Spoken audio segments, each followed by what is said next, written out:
Seale from jail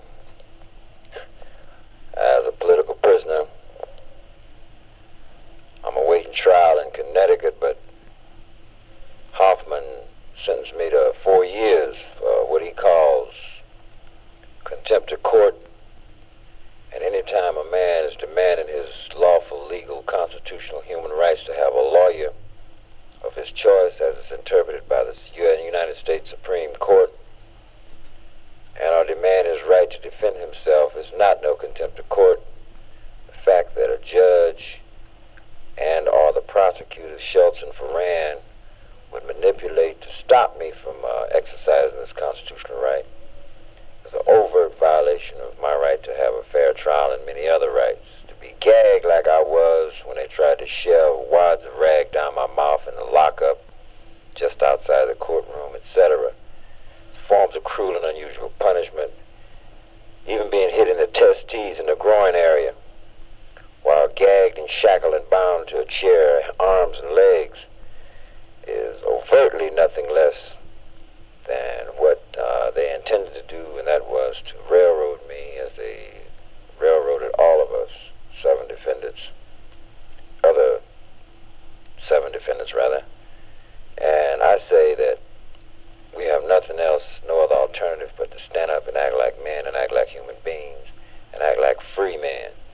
Demand our constitutional right, even to the point of cussing the pig judge out when he overtly denies your constitutional right over and over and over. Let him know he's a fascist, a racist, and a pig. That's all he can be. That's what a Ku Klux Klansman is, and that's what a German Gestapo fascist was during World War II. And it's the same thing that's going on here in America. So power to the people, and the people should stand up, and the people should let the people know where it's at. And I will always let my people know, and all the people know, the American people know, that we want justice in America, and we refuse to accept any injustice. The essence of that trial was simply that Hoffman separated and segregated me from the trial when he could have done it in the beginning, because the jury was hip. One of the jury members cried, and he turned around and gave me 4 years for so-called contempt. Later for him, he's a pig, a fascist, and a racist. I say it then, and I say it now. Power to the people, and right on.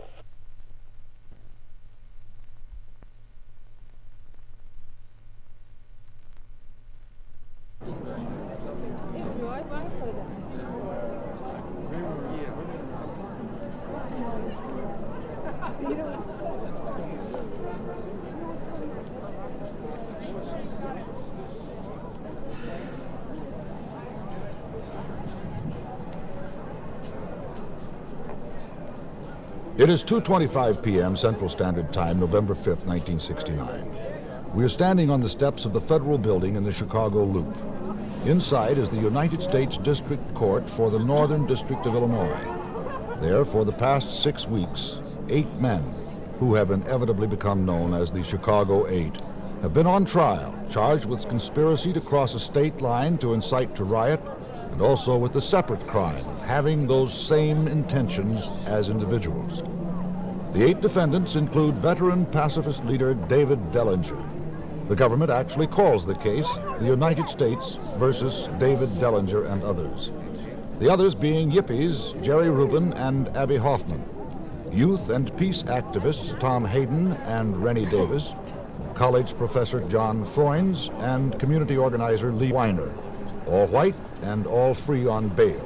And finally, Black Panther Party Chairman Bobby Seale, who was held in jail without bail since he is also charged with first-degree murder in Connecticut. In the past 6 weeks, the government has been presenting its case against all the defendants. But another issue, which looks as though it may come to an explosive head this afternoon, has almost overshadowed the government's presentation. We'd better move along to the courtroom now. Each of these 4 doors to the lobby is guarded by 6 armed marshals. We will have to identify ourselves. May I see your briefcase, We can move along please? now through the lobby to this bank of elevators.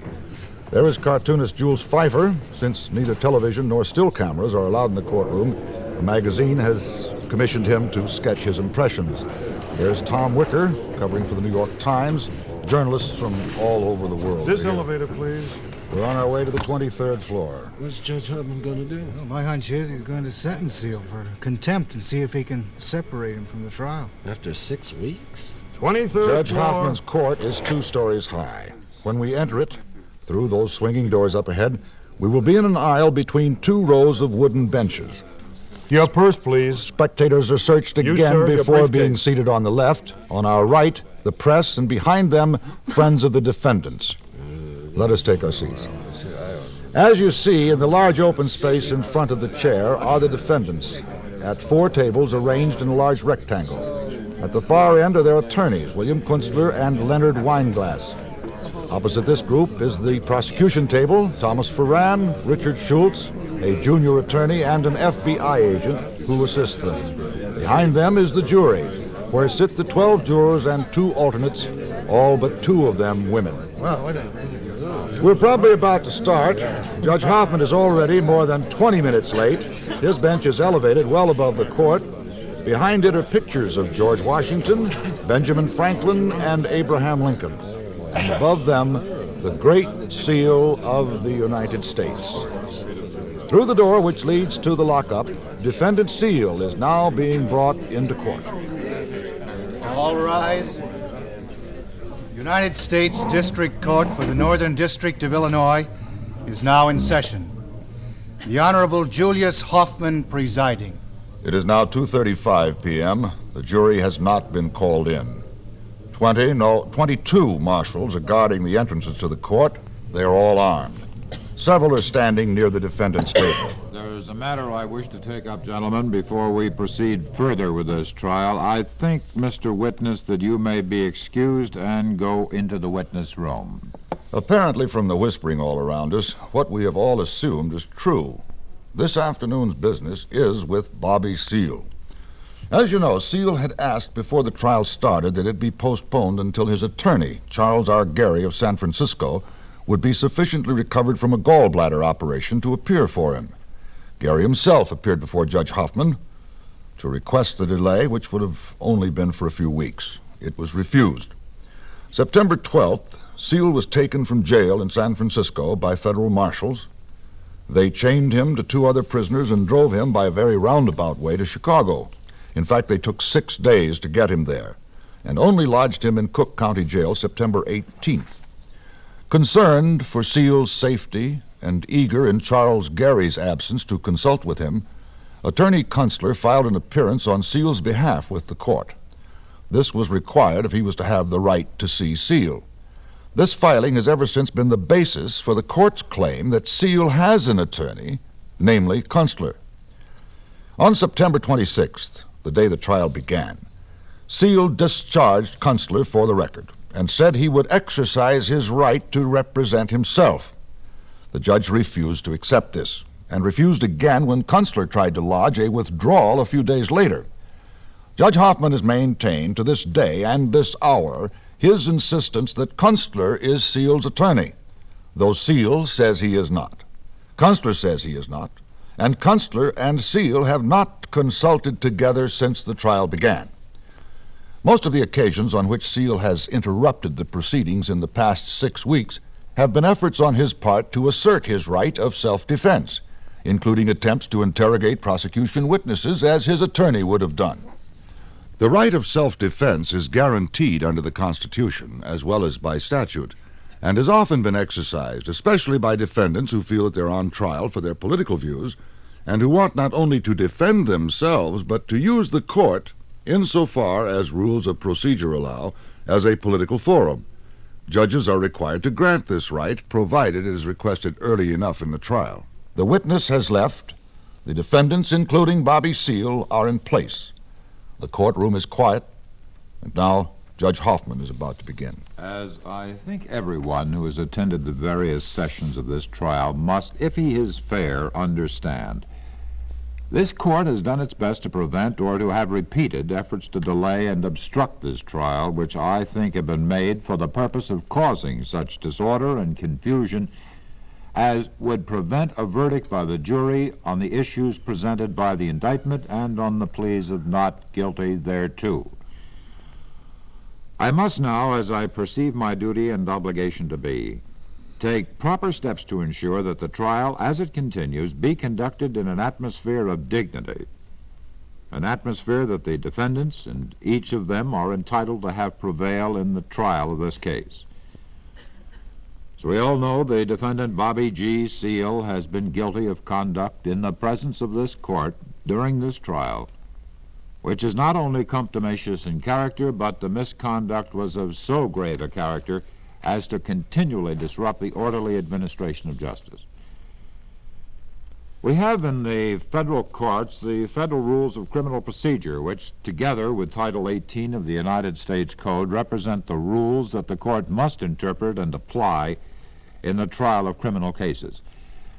And in conformity with the Rule 42A of the Federal Rules of Criminal Procedure and Title 18, United States Code, Section 401, I certify at this time that I saw and overheard the conduct of the defendant, Bobby G. Seale, to which I shall refer during these observations, which conduct took place in the actual presence of the court during the trial of this case, which is entitled United States of America versus David Dellinger and others, the case number being 69CR180.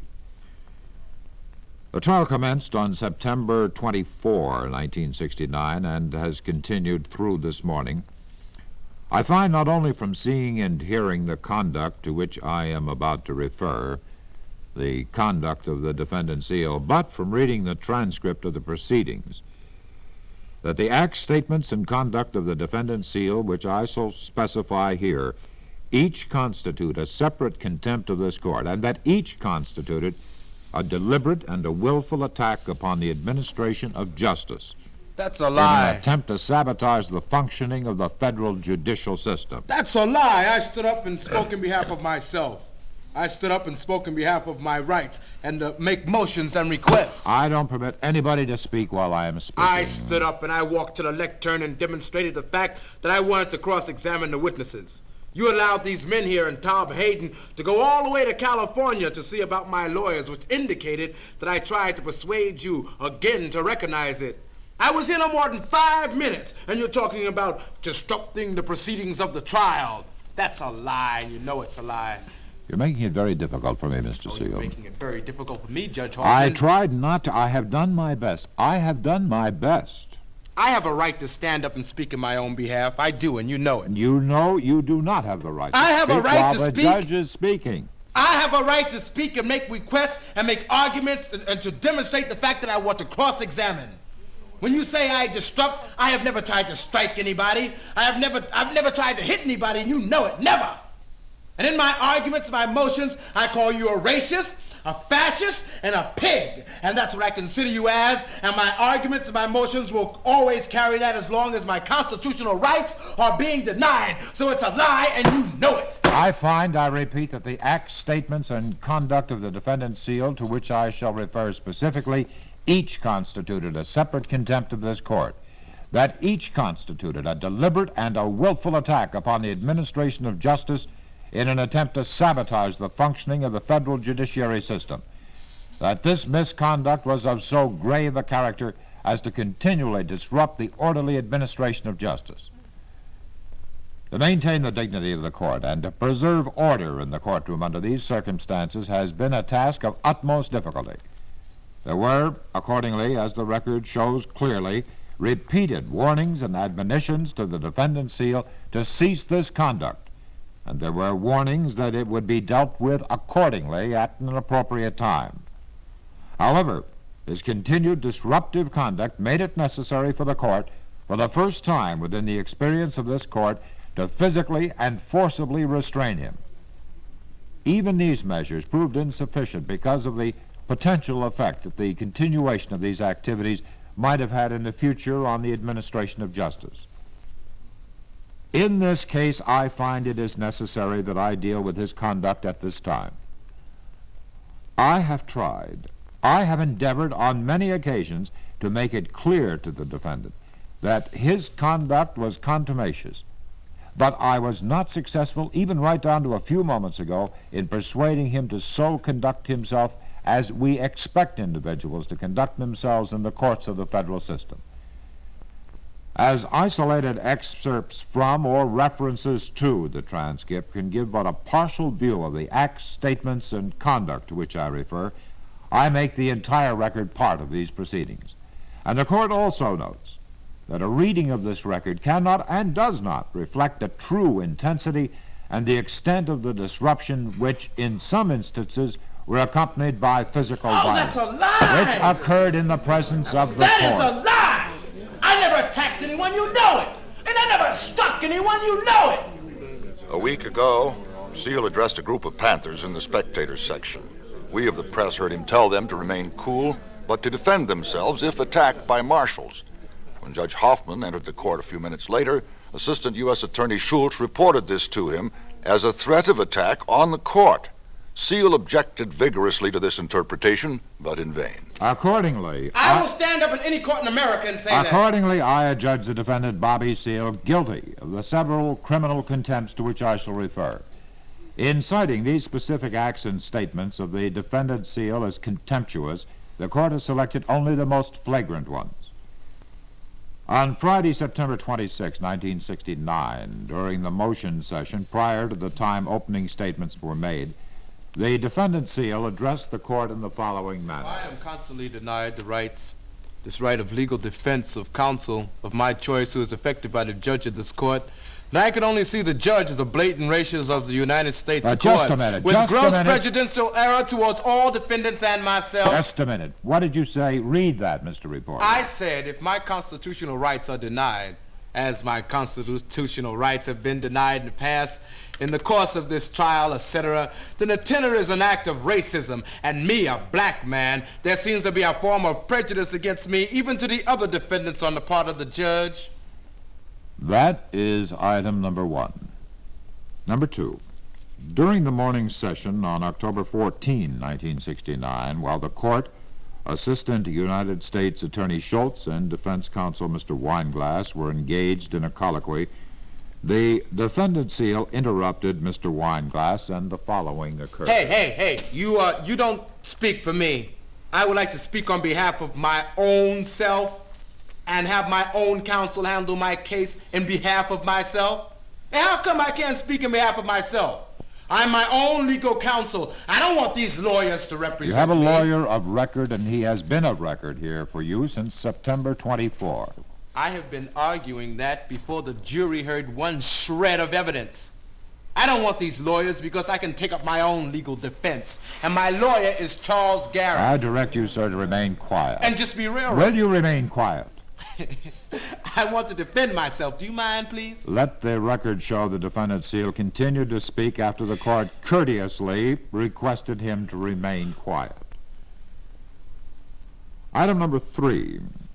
During the morning session of October 16, 1969, out of the presence of the jury, while the witness Oklepek was testifying, a colloquy began between the court, a marshal, and Mr. Kunstler.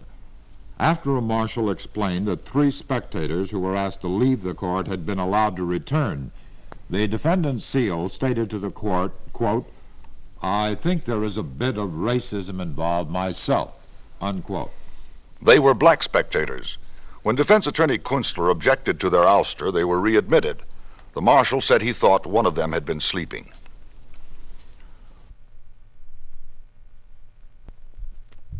Item number 4. During the afternoon session on October 20th, 1969, out of the presence of the jury, the defendant Seale presented and extensively argued a motion to be permitted to defend himself. At the conclusion of the argument, the jury returned to the courtroom, and the following occurred. Is there any cross-examination of this particular witness? I would like to say, Judge, that you have denied my motions to defend myself, and you know that the jury is prejudiced against me. I will ask you to sit down. You know that. You know that the jury can't go home to their loved ones and their homes, and you know that they have been made prejudiced against me. Ladies and gentlemen of the jury, you are excused. Early in the trial, 2 jurors had received threatening letters signed the Black Panther. These letters were then turned over to the judge, who showed one of them to the first of the 2 jurors and asked whether she could continue to keep an open mind. She said that she could not and was dismissed. She added that she had not seen the letter until the judge had shown it to her. since her parents had opened it in her absence and delivered it immediately to the FBI. The second juror said that she was not bothered by the letter. Nevertheless, the entire jury has been locked up for the rest of the trial. They have been made prejudiced against me, I know. I should be allowed to defend myself. I should be allowed to speak so I can defend myself. Be quiet. Don't tell me to shut up. I've got a right to speak. I need to speak to defend myself. Mr. Seale, I must admonish you that any outburst such as you have just indulged in will be appropriately dealt with at the right time during this trial, and I must order you not to do it again. In other words, Judge... And if you do it at your own risk, sir. In other words, you're saying you're going to put me in contempt of court for speaking on behalf of myself. I will not argue with you. Is Mr. Marshall... Is that what you're saying to me? I mean, I want to be clear. I want you to be quiet. That is all. You have a lawyer to speak for you. They don't speak for me. I want to represent myself. Since Charles R. Gary is not here in my service, and I have explained that to you in the past, what the situation was. I was put in jail and everything else, and now you're saying you're going to put me in jail. I mean, you're going to put me in jail, that's one thing, but you're going to put me in contempt of court because I want to speak in behalf of myself. I didn't put you there, sir. But because I'm speaking on behalf of myself, to have a right to speak to defend myself. Yes, sir. If the court pleases, there's one thing that has not been stated. This is Prosecuting Attorney Richard Schultz speaking. The jury is prejudiced against me, all right, and you know it. Because of those threatening letters. Those so-called jive-threatening letters. You know it's a lie. How can that jury possibly give me a fair trial? Mr. Marshall, will you go to that man and ask him to be quiet? I will speak for myself. They can't speak on behalf of myself. I still want to defend myself. I know I have a right. I just want to let him know that racist, that fascist, you know the black man tries to get a fair trial in this country. The United States government, Nixon and the rest of them. Go ahead and continue. I'll just sit back here and watch you get railroaded. If the court please, there is one thing that has not been placed on the record.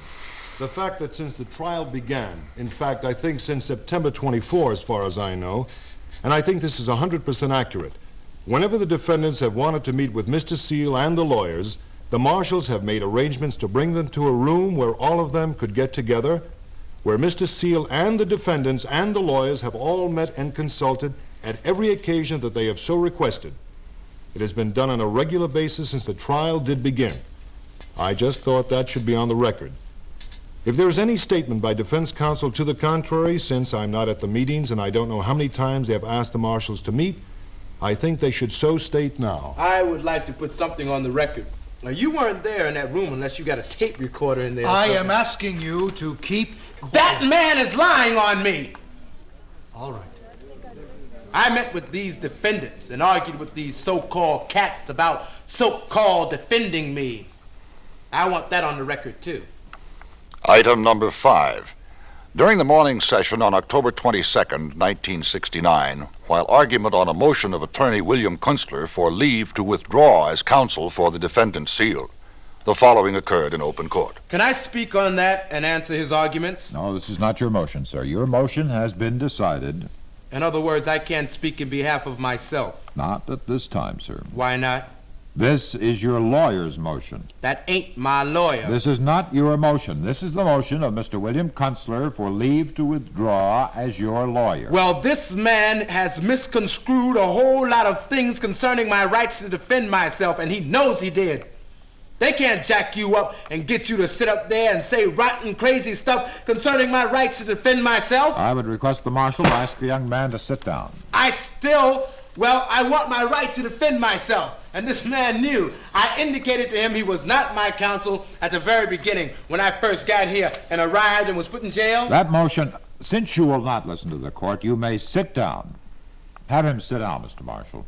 I still want my right to defend myself. A railroad operation, you know it. From Nixon on down. They got you running around here violating my constitutional rights. Item number 6. During the morning session on October 22nd, 1969, in the presence of the jury, Prosecuting Attorney Schultz is speaking. Your Honor, before the next witness testifies, would it be possible if the court would permit the government... Well, we haven't offered the picture, as a matter of fact. We have the picture of the boy with the Black Power symbol fist on his sweatshirt that was identified by Officer Tobin and Carcerano as the boy. Government's exhibit number 14. That's the one. We're going to move to offer that exhibit in evidence at that Well, show time. it to the counsel. That is no Black Power sign. Somebody correct the court on that. That is not the Black Power sign. It's power to the people. Mr. Marshal, will you stop the talking, please? Yes, but it's still wrong, Judge Hoffman. It is not the Black Power sign. It is power to the people sign. And he is deliberately distorting that. And that is a racist technique. If the court please, this man has repeatedly called me a racist. Yes, you are. You are, Dick Schultz. And called Mr. Foran a racist. Ladies and gentlemen of the jury, I will ask you to leave the court. Mr. Marshal, remove the ladies and gentlemen of the jury. The following proceedings were had in open court, out of the presence and hearing of the jury. Mr. Seale and Mr. Kunstler, your lawyer, I must admonish you that such outbursts are considered by the court to be contemptuous, contumacious, and will be dealt with appropriately in the future. Your Honor, the defendant was trying to defend himself, and I have already the defendant indicated was not defending himself. I was, too, defending myself. Anytime someone gives me the wrong symbol in this courtroom, he's deliberately... He is not addressing me with authority. ...distorting and putting it on the record. Instruct that man to keep quiet. I want to defend myself and ask him if he isn't lying. He's going to put that lying crap on the record. No, sorry, huh? I'm not going to sit here and get that on the record. I'm not going to, at least I'm going to let it be known. Request that you understand that this man is erroneously representing symbols directly related to the party in which I am chairman. Item number 7. In the afternoon session on October 22nd, 1969, the court informed the defendant Seale that the court would supervise the decorum in the courtroom, and the following occurred in open court. They don't take orders from racist judges, but I can convey the orders for them and they will follow them. Seale is referring to a group of Panthers in the spectator section. If you continue with that sort of thing, you may expect to be punished for it. I warned you right through this trial, and I warn you again, sir. Bring in the jury. We protest our rights for 400 years. We've been shot, killed, murdered, brutalized, oppressed for 400 years because... There is another instance. That outburst may appear of record, and it does. Did you get it? Yes, sir. I hope you got my part for the record, too, concerning that. Did you get that? Yes, sir. Thank you. And that outburst, too? I think you should understand that we support Bobby Seale in this. At least I do. That was defendant David Dellums. I haven't asked you for any advice, sir. If you let me defend myself, you could instruct me on the proceedings that I can act. But all I have to do... You will have to be quiet. All I have to do is clear the record. I want to defend myself in behalf of my constitutional rights. Let the record show the defendant Seale has refused to be quiet in the face of the admonition and the direction of the court. Let the record show that Bobby Seale speaks out on behalf of his constitutional rights, his rights to defend himself, his rights to speak in behalf of his constitutional rights in this courtroom. And again, let the record show that he has disobeyed the order of the court. Bring in the jury, Mr. Please Marshall. do. At the opening of the morning session on October 27th, 1969, the following occurred in open court. Ladies and gentlemen of the jury, good morning. Good morning, ladies and gentlemen of the jury. As I said before, I hope you don't blame me for anything. Mr. Marshall, will you tell that man to sit down? Take a seat, Mr. Seale. Mr. Marshall, I think Mr. Seale is saying something there. I know I'm saying something.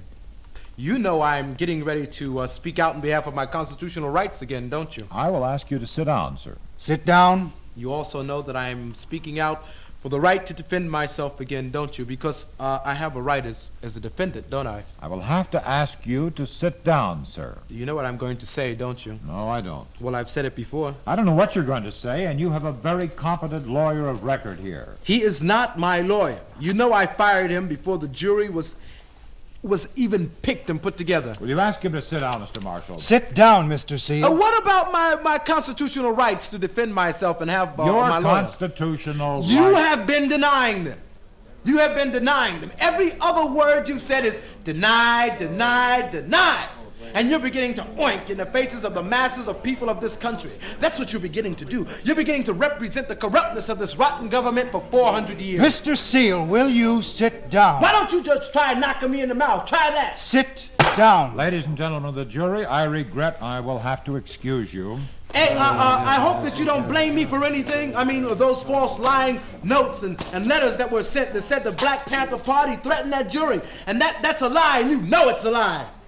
And the government did it to taint that jury against me. The following proceedings were had in open court out of the presence and hearing of the jury. You got that? That racist, fascist administrative government with its Superman notions and comic book politics. We're hip to the fact that Superman never saved no black people. You got that? I might say, Your Honor, you know that I have tried to withdraw from this, and you know that Mr. Seale... I don't know what you tried to do, Mr. Kunstler. I know that your appearance is of record, and I know I have your assurance orally of record that you represent this man. You have a withdrawal of that assurance, Your Honor. You knew that on September 30th. You knew that Mr. Seale had discharged You me. represent him, and the record shows it. Your Honor, we can't go on those semantics. This man wants to defend himself. This isn't semantics. I'm not fooled by all this business. I still demand the right to defend myself. You're not fooled. After you've walked over people's constitutional rights? Sit down, Mr. After Seale. you have walked over people's constitutional rights. The Sixth Amendment, the Fifth Amendment, and the phoniness and the corruptness of this very trial. But people have the right to speak out. Freedom of speech, freedom of assembly, etc. And you did everything you could with those jive lying witnesses up there, presented by those pig agents of the government to lie and say and condone rotten racist fascist crap by racist cops and pigs that beat people over the heads. and I demand my constitutional right. Demand. Bring in the jury. The marshal, bring in the jury, please. Item number 9. During the direct examination of the witness William Frappoli on October 27th, 1969, the following occurred. I object to that because my lawyer is not here. I have been denied my rights to defend myself in this courtroom, and I object to this man's testimony against me because I have not been allowed my constitutional rights. I repeat to you, sir, that you have a lawyer. Your lawyer is Mr. Kunstler, who represented to the court that he represents you. He does not represent And me. he has filed an appearance. Ladies and gentlemen, I will excuse you. May I say I have withdrawn or attempted to withdraw. The defense filed a motion before the jury heard any evidence, and I object to that For your testimony. information, sir, I do not hear parties to a case who are not represented by lawyers. You are represented by a lawyer. I am not represented by a lawyer. I am not represented by Charles Gary, for your information. Sit down, Mr. Now, Seale. you just keep on this. Keep on way. what? Keep on Just what? sit down. Keep on what? Keep on getting denied my constitutional Will you rights? be quiet? I object to that man's... Can't I object to that man there sitting up there testifying against me and my constitutional rights to my lawyers being here? Now I still object. And I object because you know it's wrong. You've denied me my rights to defend myself. You think that black people don't have minds. Well, we've got good minds. I mean, we've got big minds and good minds, and we know how to come forward with constitutional rights, or the so-called constitutional rights. I'm not going to be quiet. I'm going to talk in behalf of my constitutional rights, man. In behalf of myself, that my constitutional rights to talk, to be able to defend myself in my constitutional rights. Bring in the jury, Mr. Marshall. I still object to that man's testifying against me without my lawyer being here. Without me having the right to defend myself. You know, black people ain't supposed to have minds. That's what you think. Well, we've got bodies and we've got a mind. And I wonder, did you lose yours in your Superman syndrome? Comic book stories. You know, you must have to deny us our constitutional rights. All of this, Mr. Reporter. I hope she got it all. The following proceedings were had in open court within the presence and hearing of the jury. Taint that jury against me. Send them threatening letters that I never sent, and you know it's a lie. You keep them from their homes, and then they blame me every time they come into this room because they're being kept away from their homes, and you did it. Are you going to stop? I'm going to sir? talk in behalf of my constitutional rights. You may continue, Mr. Schultz, with the direct examination of this witness, and I note, Mr. Seale, that your counsel has remained quiet during your dissertation. You know what? I have no counsel here. I mean, I fired that lawyer before the jury heard anything, and you know it. That jury hasn't heard all the motions you denied behind the scenes, how you tricked that juror out of the stand there with that threat by threatening her with that jive letter that you know darn well I didn't send, which is a lie. And they blame me every time they're being kept away from their loved ones and their homes. They blame me every time they come into this room. And I never sent those letters, and you know it. Please continue with the direct examination.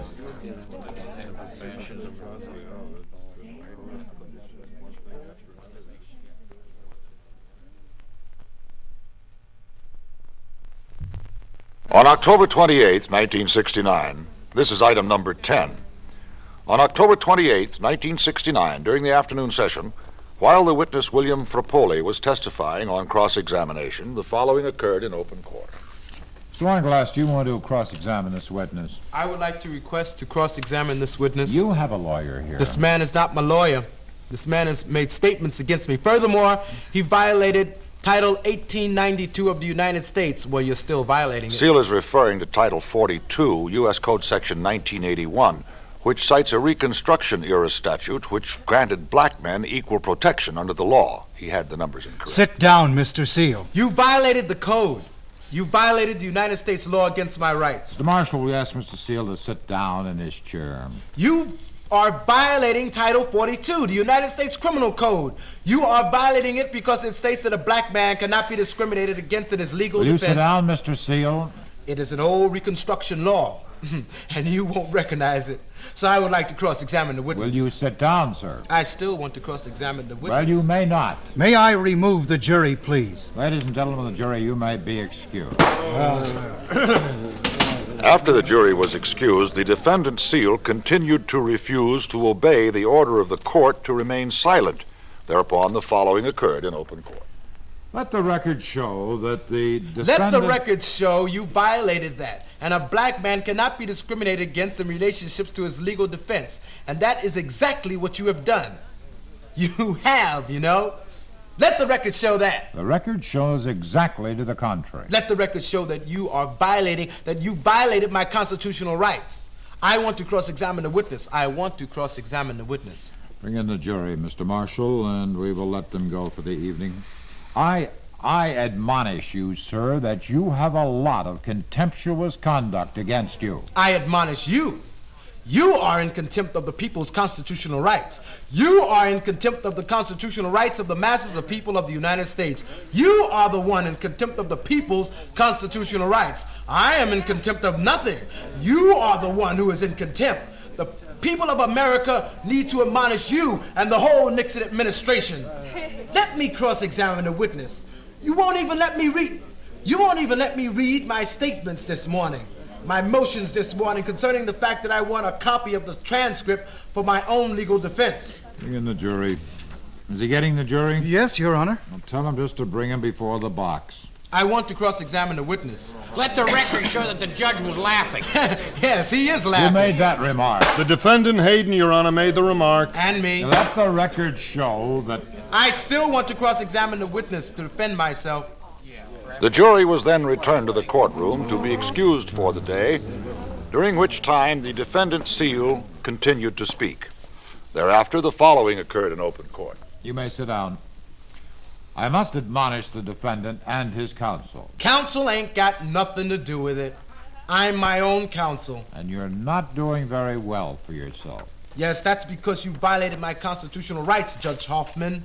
That's because you violated them overtly and deliberately in a very racist manner. You know, somebody ought to point out to you the law to you. You don't want to investigate it to see whether the people get their constitutional rights. 68,000 black men died in the Civil War for their rights. That right was made during the Reconstruction period. They fought in that war and 68,000 of them died. That law was made for me to have my constitutional rights. You want to listen to me for a moment? Why should I continue to listen to you unless you're going to give me my constitutional rights and let me defend myself? I am warning you, sir, that the law... Instead of warning me, why don't you warn me that I've got a right to defend myself, huh? I am warning you that a court has the right to gag you. Now, I don't want to do that. Under the law, you may be gagged and chained to your chair. Gagged? I'm being railroaded. I'm being railroaded already. The court has that right. The court has no right whatsoever. The court has no right to stop me from speaking out on behalf of my constitutional rights. Because it is denying me the right of my constitutional right to speak out in behalf of myself and my legal defense. Court will be in recess until tomorrow morning at 10 o'clock. Everyone will please rise. I am not rising. I am not rising until he recognizes my constitutional right. Why should I rise for him? He's not recognizing my constitutional Mr. Marshall. I am not rising. This is the 11th item of contempt Judge Hoffman is citing. If the court please, before you came into this courtroom, if the court please, Bobby Seale stood up and addressed this group of Panthers. That's right, brother. And Bobby Seale said that if he I is... spoke out on behalf of my constitutional rights. I have a right to speak out on behalf of my constitutional rights, and that's right. And he told these people in his audience, if the court please, and I want this on the record, it happened this morning, that if he's attacked, they know what to do. I can speak in behalf of my constitutional rights, too. He was talking to these people about an attack by them. You're a liar. You dirty liar. I told them to defend themselves. You're a rotten, racist, pig, fascist liar. That's what you are. Yeah, you are a rotten liar, You are a fascist, pig liar. I told them, I said, they have a right to defend themselves if they are attacked. And I hope that the record carries that. And I hope that the record shows that Tricky Dicky Schultz here is working for the Richard Nixon administration. And they all understand that Tricky Dicky Schultz is a liar. And we have a right to defend ourselves if we are attacked. And if I am attacked, I will defend myself. Mr. Marshall, I will direct the marshals to clear the courtroom in the event laughter occurs again. Clear the courtroom of spectators if that occurs again. Let the record show there was loud laughter among the spectators. If the court please, that is what he said, just as he related it. You're darn right. In terms of a physical attack by the people in this... Physical attack by those damn marshals, that's what I said.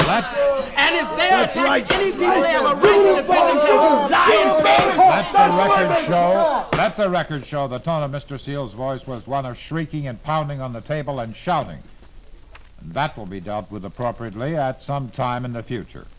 If a witness is on the stand and testifies against me, I stand up and speak out on behalf of my right to have my lawyers and defend myself, and you deny me that, I have a right to make those requests. I have a right to make those demands on my constitutional rights.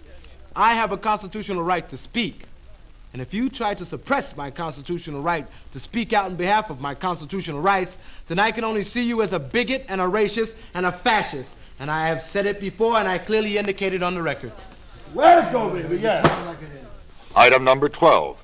On October 29th, 1969, during the morning session, when the cross-examination of the witness Frappoli was completed, the following occurred in open court. Is there any redirect examination? Before the redirect, I would like to request again, demand that I be able to cross-examine the witnesses. My lawyer's not here, and I think I have a right to defend myself in this courtroom. Well, take the jury out, and they may go to lunch with the usual order.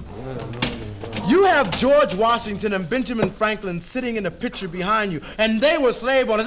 That's what they were. They were slave owners, and you are acting in the same manner by denying me my constitutional right to be able to cross-examine the witnesses. You have had that direct examinations. We've had cross-examinations by other defendants and lawyers, and I have a right to cross-examine the witness. Mr. Seale, I have admonished you previously. I have a right to cross-examine the witness. I have admonished you what might happen to you if you keep on I talking. still have a right to cross-examine the witnesses. Why don't you recognize my constitutional rights? Mr. Kunstler has his appearance on record here as your attorney. He is not my lawyer. You have made your choice of who you think should represent me, and that's not true.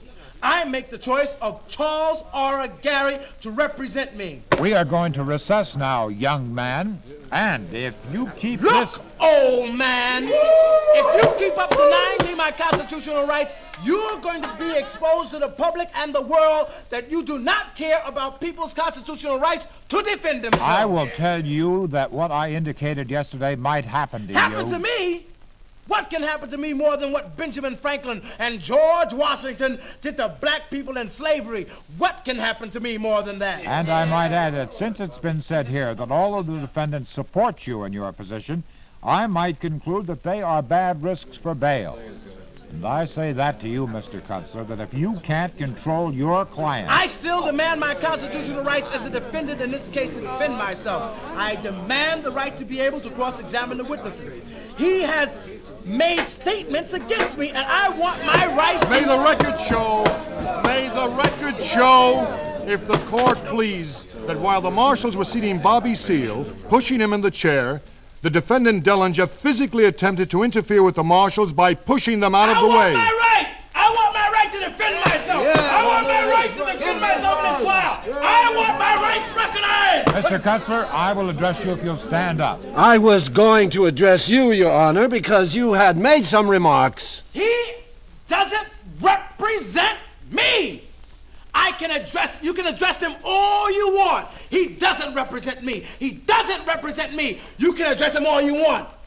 They are the ones that's pushing me. Your Honor, I can tell you made a threat Mr. about Dellinger, my... if that's his name, Mr. Dellinger, or whatever it is, has said here that they support the performances of this man, the statements of this man. They support his right to have a lawyer or to defend himself. And you told me you were his lawyer. Your Honor... He is not my lawyer! I have the transcript right here. Your Honor, we have gone over that. I told you I fired him before the trial began. You haven't explained I to me. have explained it fully. I have been discharged. No, you haven't, and you will. I told you on the 27th, and I told you on the 30th. I tell you someday you will have to explain it.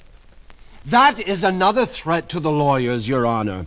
We have had Now so I many... will tell you this, that since it's been said here that all of the defendants support this man in what he's doing, I, over the noon hour, will reflect on whether they are good risks for bail, and I shall give serious consideration to the termination of their bail if you can't control your clients, and you couldn't yesterday afternoon. I am not a defendant. He is not my lawyer. I want my right to defend myself. I want my right to defend myself!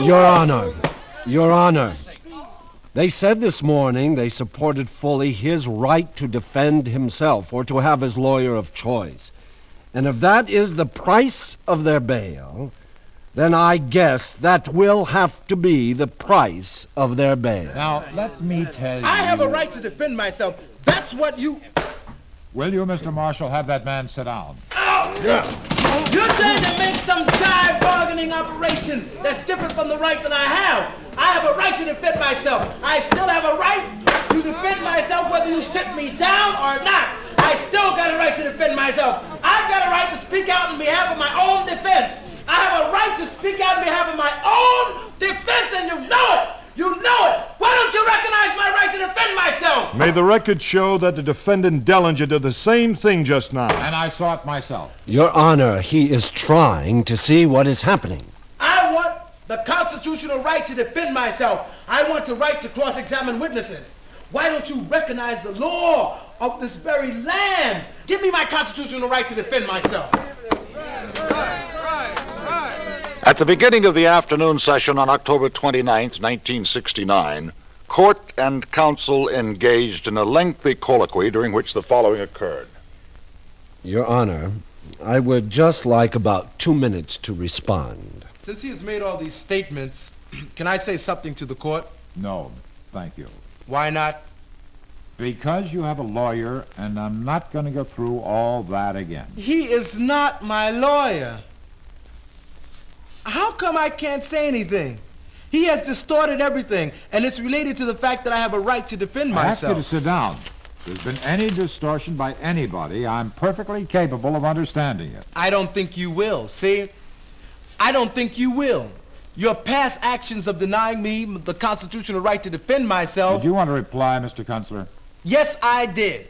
I want to reply. I was talking to Mr. Kunstler, if you don't mind. Then I have nothing further to say, Your Honor. Bring in the jury, please. What about Section 1982, Title 42 of the Code, where it says a black man cannot be discriminated against in any legal defense in any court in America? Mr. Seale, do you know what is going to happen to you? You just got through saying that you observe the law. That law protects my right not to be discriminated against in my legal defense. Why don't you recognize that and let me defend myself? From the first time when I asked, When I attempted to make an opening statement, you stopped me and denied me that right. I will not hear you now. I am asking you to be silent. I want to know, will you? Oh, look, it's a form of racism. Racism is what's stopping my Hold argument. the jury, Mr. Marshall. My argument is, and I will argue that point, that you recognize my constitutional rights to defend myself. Mr. Seale, do you want to stop, or do you want me to direct the marshal? I want to argue the point about this so that you can get an understanding of the fact that I have a right to defend myself. We will take a recess. Mr. Marshall, take the defendant into the room in there and deal with him as he should be dealt with in this circumstance. I still want to be represented. I want to represent myself. Right. Mr. Kunstler, will you instruct the defendant, sir, that it is the order of the court that they will arise upon the recess? If that is a direction of the court, I certainly will pass it on. The record showed none of the defendants have stood at this recess in response to the marshal's request. The court will be in recess for a few minutes. The court will take a brief recess. Let the record show!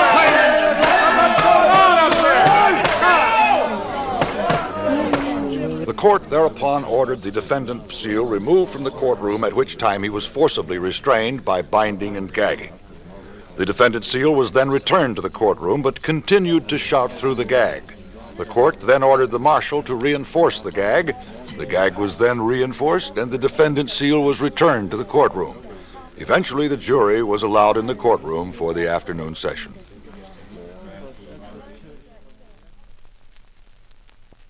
Item number 14.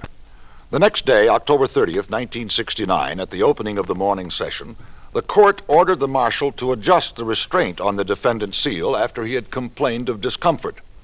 Upon the request of Mr. Weinglass and with the agreement of Mr. Schultz, Judge Hoffman ordered the marshal to loosen the elastic bandage which has begun to choke Mr. Seale. I will excuse you, ladies and gentlemen, with the usual admonition. The following proceedings were had in open court out of the presence and hearing of the jury.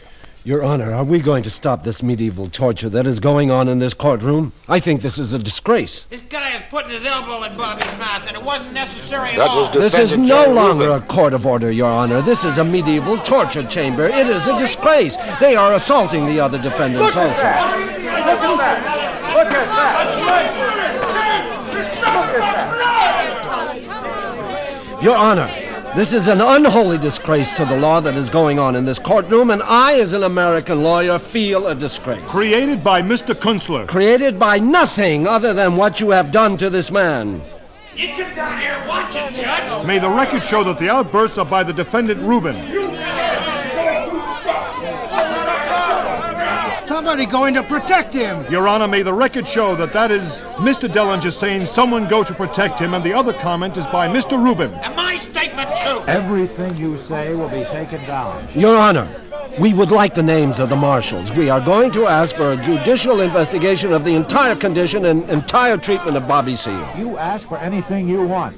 When you begin to keep your word around here that you gave the court, perhaps things I can be just done. feel so utterly ashamed to be an American lawyer at this time. You should be ashamed of your conduct in this case, sir.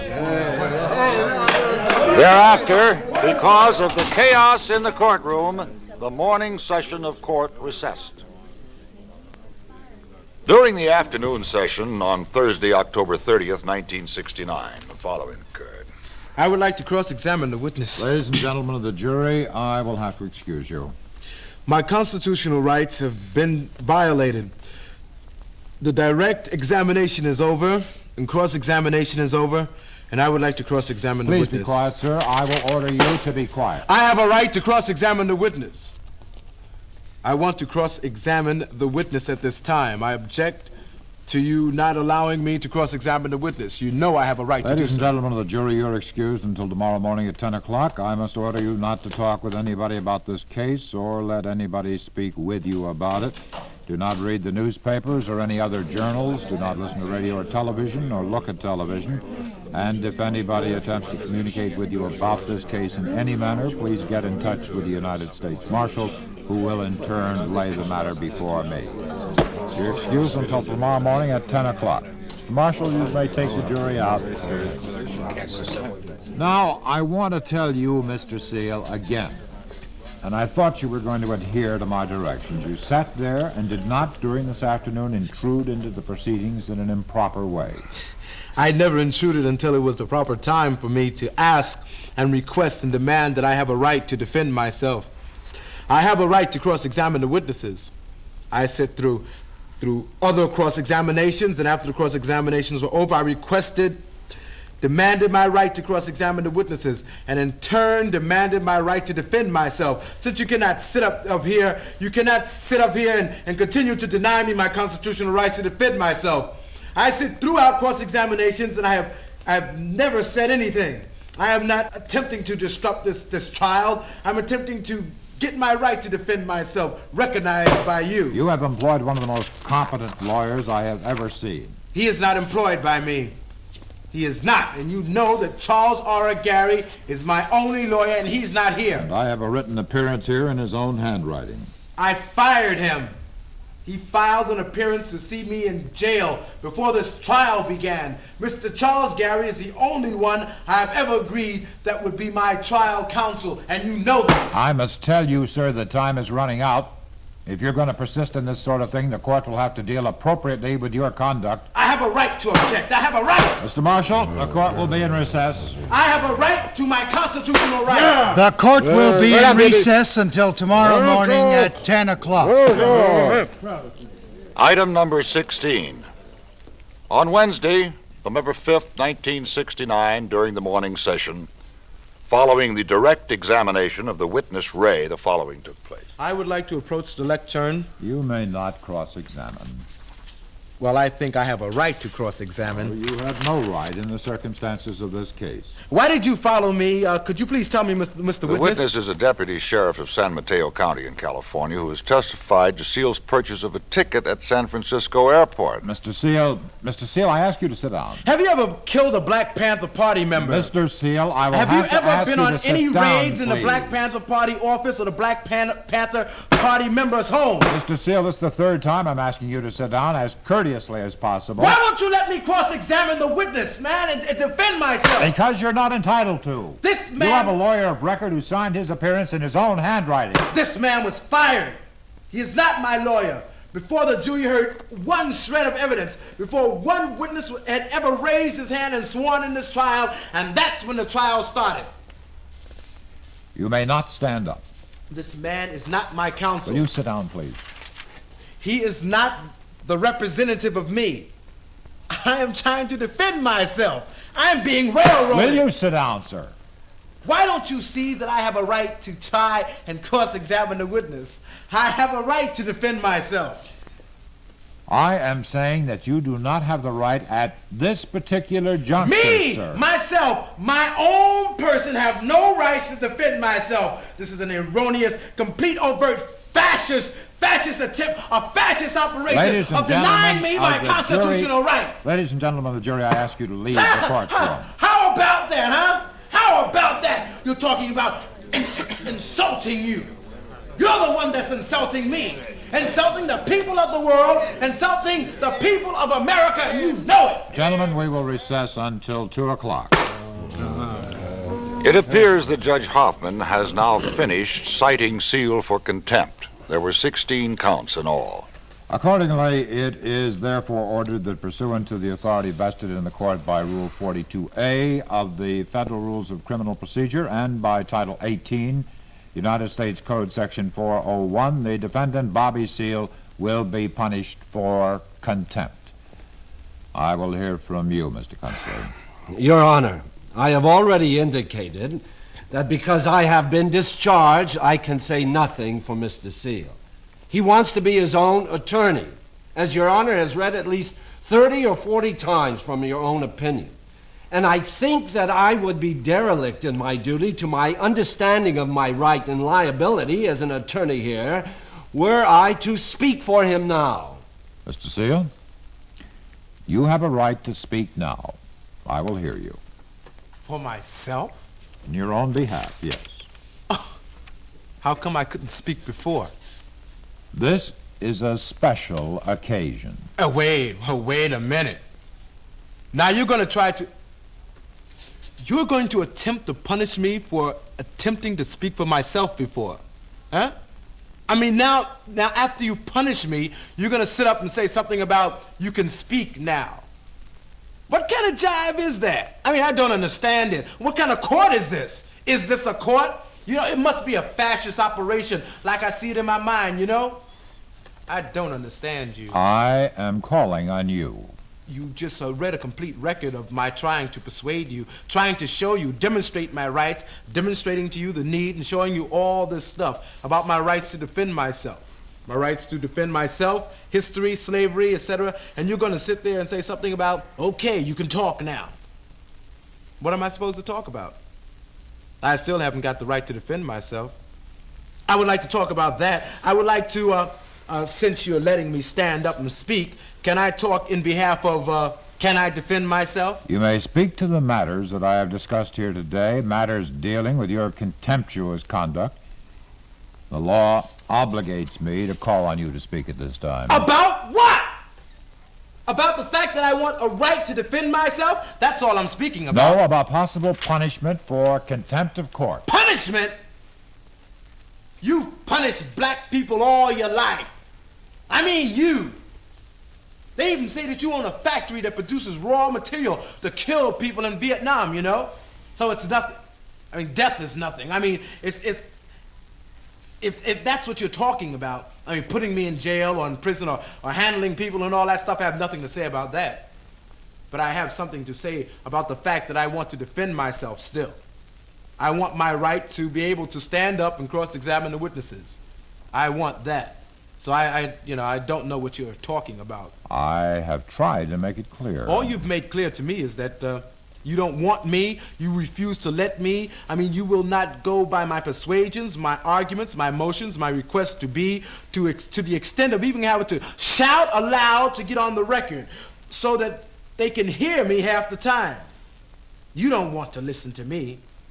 You don't want to let a man stand up and contend to tell you that that man is not my lawyer, show you and point out the fact. In fact, made motions and told you that I fired the man. And to stand up here and say, look, I have a right to defend myself continuously over and over again, even to the point where just recently, Friday, you recognized that I did have only one lawyer by letting this man and Thomas Hayden go all the way to talk to Charles Gary to see about coming out here for me, which begins to show me that I'm beginning to persuade you to do something, at least allow somebody to investigate my situation. And now what are you talking about? I mean, now all of a sudden on the record. I want to make it clear. I don't want to be questioned any further. The law gives you the right to speak out now in respect to possible punishment for contempt of court, sir. Well, the first thing, I'm not in contempt of no court. I know that. I know that as a person and as a human being, I have the rights to stand up in the court and use his constitutional rights to speak in behalf of his constitutional rights. And that's very clear, I hope. That's all I have to say. I still want to cross-examine the witnesses. I make those requests, I make my motions, and I make those requests. And I will continue to make those requests, hoping that once, in one way along this trial, you will recognize my rights as a human being, as a black man living under the scope and influence of a decadent America where the government of the United States does not recognize the black man's constitutional rights and have never recognized them since 1867 to the Dred Scott case situation. In a period of slaves, you have never recognized them, and here you are now. And all I can say is that you're probably acting in the same manner as Benjamin Franklin and George Washington, and we're hep to that kind of business. Oh, but you are mistaken about that. Oh, yes, you're acting in the same manner as those courts acted in those period of slavery history, and you know it. That's what you're doing. You know, if a black man stands up and speaks, if a black man asks for his rights, if a black man demands his rights, if a black man requests his rights, what do? You start talking about punishment. If a black man gets up and speaks on behalf of the world... Are you addressing me, sir? I'm talking, and you see I'm talking. That's right, but if you address me, you're going to have to stand. Stand? Oh, stand now. Now, let's see. First you said I couldn't stand. Well, I've got a suit, and I'm going to a higher court, possibly to the highest court in America. In In conformity with the provisions of Rule 42A of the Federal Rules of Criminal Procedure, I shall certify that the series of criminal contempts committed as described by the court in its oral observations and specifications 1, 2, and including 16 were committed in actual presence of the court and were seen or heard by the court during the trial of the case of the United States of America versus David T. Dellinger and others, 69 CR 180. I find that the acts, statements, and conduct of the defendant, Bobby Seale, constituted a deliberate and a willful attack upon the administration of justice, an attempt to sabotage the functioning of the federal judiciary system, and a misconduct of so grave a character as to make the mere imposition of a fine a futile gesture and a wholly insignificant punishment. And accordingly, I adjudge Bobby G. Seale guilty of each and every specification referred to in my oral observations. And the court will impose, strike that, and the defendant Seale will be committed to the custody of the Attorney General of the United States or his authorized representative for imprisonment for a term of 3 months on each and every specification, the sentences to run consecutively.